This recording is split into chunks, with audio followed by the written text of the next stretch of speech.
great clamour to ban the Jewish courts in this country. But I don't think you can discriminate between one and the other. So that's the problem I had. In principle, I don't think either the Jewish courts or the Muslim courts should exist. But I think you're also going to be putting a lot of... So what happens is these courts, councils, they authorise religious marriages. If you get rid of those, then women are going to find themselves in both the Jewish and the Islamic tradition of being unable to get a divorce, for example.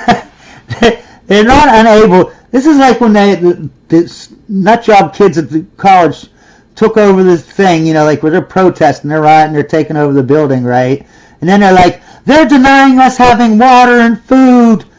All you had to do is walk out of the building and go over to the cafeteria across the road, and you could have had food anytime you wanted. No one was stopping those college students from coming out and getting food or water. You know what I mean? Like, no one. It's a free country, man. But then, just like this lady here, she's saying, well, they won't be able to do... Well, just don't get married under only Shari law. Get married under Shari law, you know, and a civil, you know, state, whatever, and you'll have just the same rights as anybody else. You know, this woman is an idiot. And that would be catastrophic for them. Just get married like the rest of us. Well, I think they should. There's a couple of things. There's a couple. See, there, she can do. She has the option. No one. See, this woman acts like she doesn't have the same option as everyone else to get a regular marriage. If she, you know, if she's religious, she can also have her religious marriage too. Nobody's stopping her. Nobody's stopping her. How is anyone stopping them? There's a couple of things. Firstly, the only thing in this country that should be called a court is our law court. Absolutely. Period. That's the first thing. Yeah. The second thing as well, if you have a court within your community that can be conducted by some bloke, which is generally what's going on. Always. Always.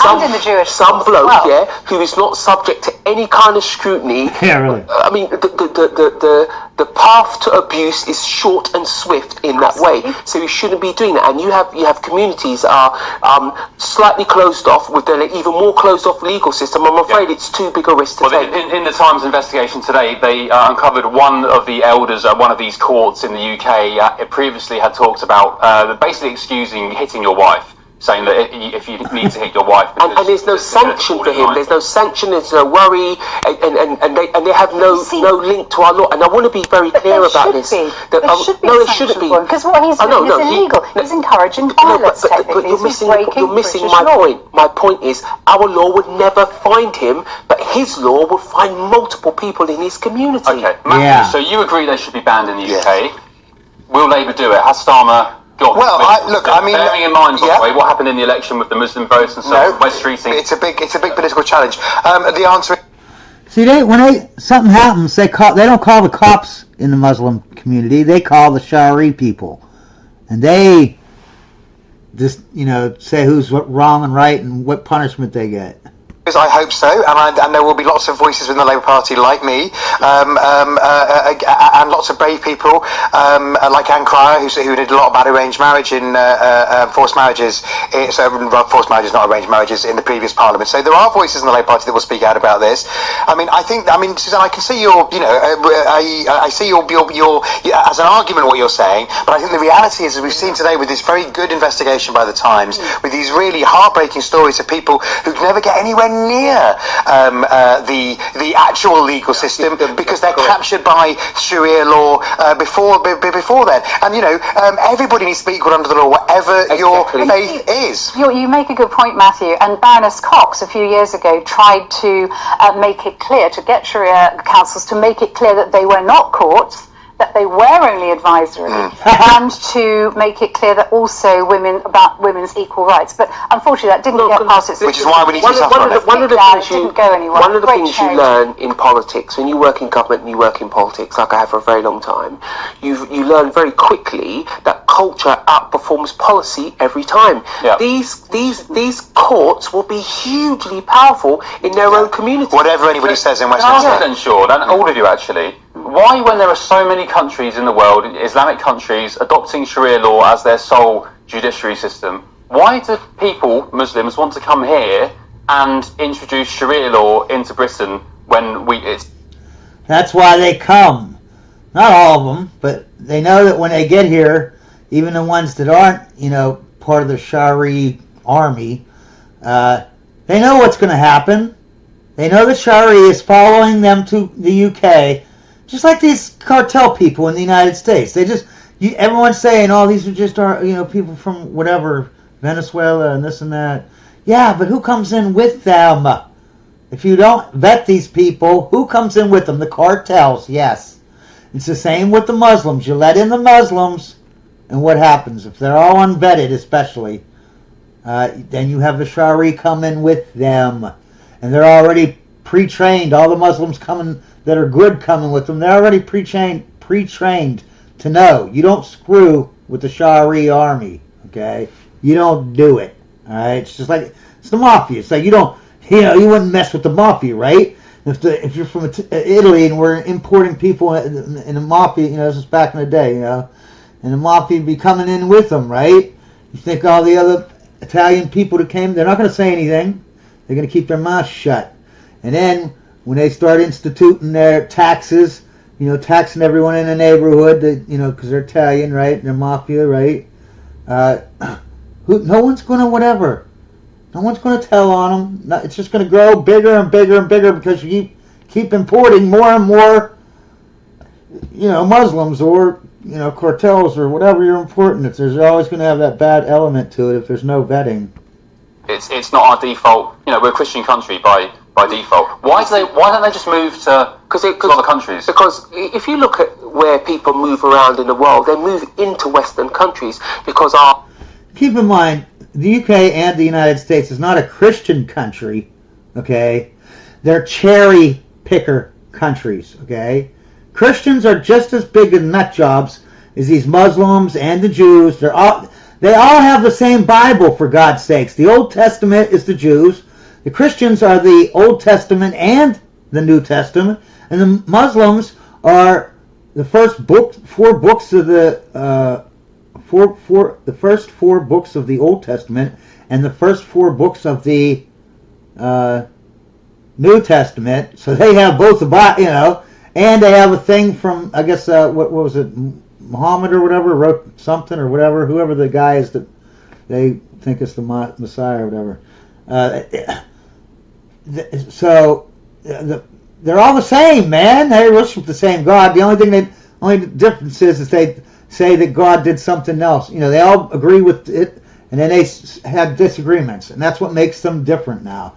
Just like the Christian faith, it branched out to a whole bunch of different faiths. That's what the Jewish religion did. It just branched out into Judaism, Christianity, and then Judaism. You know what I mean? Our broad liberalism, our legal system, the kind of societies that we build are conducive to a good life. But they don't like liberalism, did they? They want to introduce medieval Sharia law. What they want to do is a hybrid. They want a hybrid. That's what they do. See, that's what the Christians they just cherry pick, and so all the evil stuff that like the Muslims don't cherry pick. These radical Muslims, they won't cherry pick anything. They take all of it. You know what I mean? And they're complaining about polygamy. Like, come on, man! The whole Bible is about polygamy. All Bibles that have that are Abrahamic or whatever you call it, or Abraham based. They all believe in polygamy. They act like they don't believe in polygamy. They do. They just cherry pick. Name one guy in the Bible who only had one wife. Name one. Because I could probably name 100 that had multiple wives. I don't remember anyone having just one. But we, as Westerners in a Western country with Western laws, should be rejecting a hybrid. And I think it's up to us, exactly right, to reject that hybrid. So this is the main problem here. If we got rid of Sharia courts, is going. See, the thing about hybrid things is the hybrid thing will turn into Sharia law. You can't combine the two because it's just like with communism and all this gender stuff. You give them an inch, and they will take 50 zillion miles. Is going to be the divorce issue for Muslim women. So what we should do is basically, I think, criminalise any non-Christian marriages that take place unless there is a civil ceremony accompanying them. So whether it's a Jewish marriage, a Zoroastrian marriage, a Muslim marriage, whatever it might be, you should have a civil ceremony alongside that to make sure your marriage is legitimate. Well, the French system where everybody has to have a civil marriage. I wouldn't criminalise. I would just I'd adopt the French system where you are not married. I mean, technically, this is correct now. You are not married unless you have a civil marriage. Well, do you know what, Suzanne? The argument is if you do criminalise Sharia courts in the UK, the argument is that you I'm not saying criminalise Sharia courts. I'm saying make it criminal for offence to have a marriage that is not recognised by the civil law in this country. So what particularly worried me about this Times investigation was it kind of exposes polygamy, as you mentioned.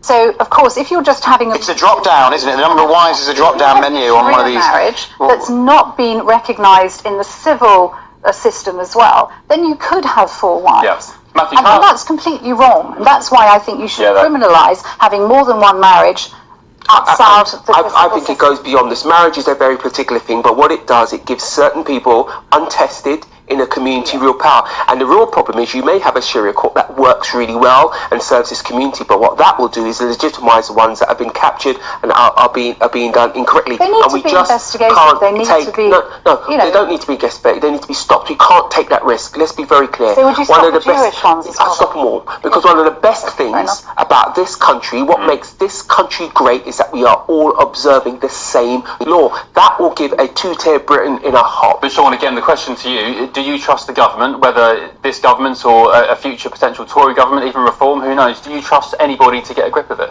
Because it's going to be a vote loser. I doubt it. Farage admits that. I don't think it'll be a vote loser. Let me put it this way. The people, if you're Farage, for instance, the people you will be losing votes with weren't going to vote for you anyway. Yeah. But he has talked about, in a recent interview, which he got some Look, and I think it's vital he has talked about the fact they need to integrate the Muslim vote into their thinking. They do, but let's forget, we don't integrate the Muslim vote by abandoning our core beliefs. This isn't about, can you eat pork? And this isn't an anti-Muslim thing. This is saying, because of course the victims here, in the stories that we've read about today, we've heard about before, are obviously Muslim people, mostly Muslim women, and it's defending the rights of Muslim women, isn't it? No, it's not. They are just like everybody. I have the opportunity to get a legal marriage just like anybody else. He acts like they're not allowed to get it. I could see if it was against the law for them to get it, but it's not. It's their choice if they want to do some fake marriage with their priest or whatever. In any way anti-Muslim. It's pro the values that unite us all, which are. But Matthew, as I quoted in the introduction there, some people, especially Middle East Eye, the Muslim Council of Britain, they're coming after the likes of GB News for pointing these things out, saying there's no Sharia law in the UK. You're just peddling anti-Muslim conspiracy theories. As I said, 10 months on, it's revealed that of course there are Sharia courts in the UK. So what do you? Yeah, everything's racist.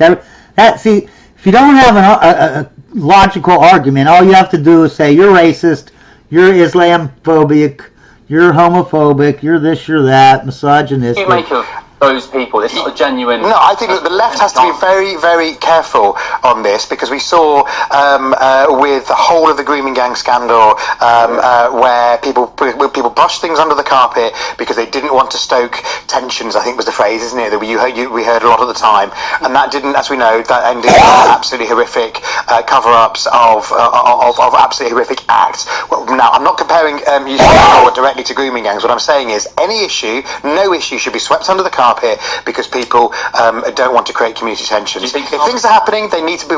Everything needs to be. I'm a journalist at heart, and we know sunlight's the best disinfectant. Do you think Starmer cares about it, really? Yeah, I actually think Starmer does. Will care about it. I think that this investigation today is going to be a wake-up call. He has to care about it. He comes from a legal background. Let's be absolutely. very clear. There's two things to say here. Firstly, this is the value of GB News. Yeah. It's looking at things that often the so-called mainstream media doesn't want to look at, doesn't want to accept, but really affect the lives of millions of Britons. That's the first thing. And I say to Starmer, this is not a political issue. This is a societal issue. You will get a broad set of views on this across all parts of the common, for instance. As a country, we should agree on this. This is a sign of the very, very tangled mess we've woven, the web that we've woven because of multiculturalism. The idea that you can come to this country and keep your own values and not buy into wider British society. It's a massive, tangled web. It's going to take a heck of a lot of